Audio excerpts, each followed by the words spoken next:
In Kansas City, it was cold. The game between the St. Louis Cardinals and the Kansas City Chiefs was billed as the Championship of Missouri. The symbol of pro football supremacy in that state, the Governor's Cup, was at stake. But just about everyone would have settled for a cup of hot coffee. Fans, players, and sportscasters were all searching for ways to stay warm.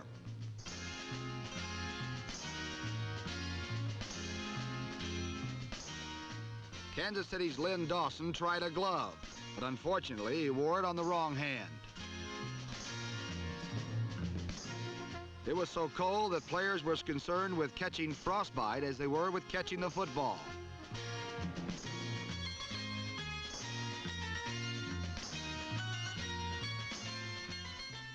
The combination of bitter cold weather and rib-cracking hitting made pass receiving a dangerous occupation.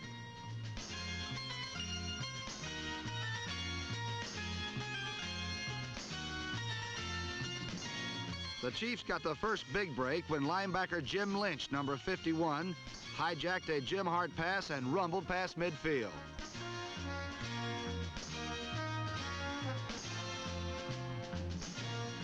The interception set up one of two field goals by Jan Stenerud, the AFC's leading scorer.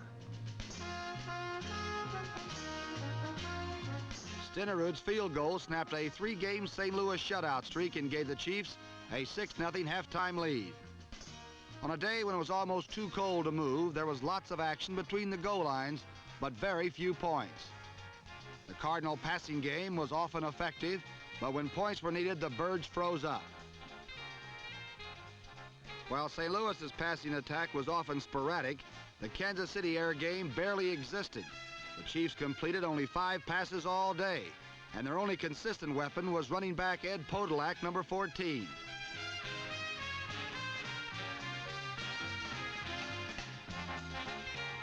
A fourth-quarter Kansas City field goal attempt almost resulted in disaster for the Chiefs, as number 22 Roger Worley nearly went all the way for what could have been the winning touchdown.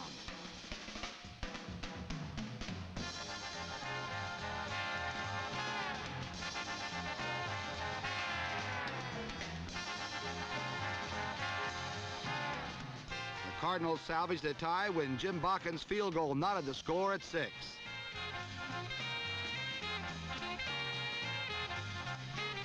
The pro football champion of Missouri is still unknown, but both teams have a bigger game in mind. It's called the Super Bowl.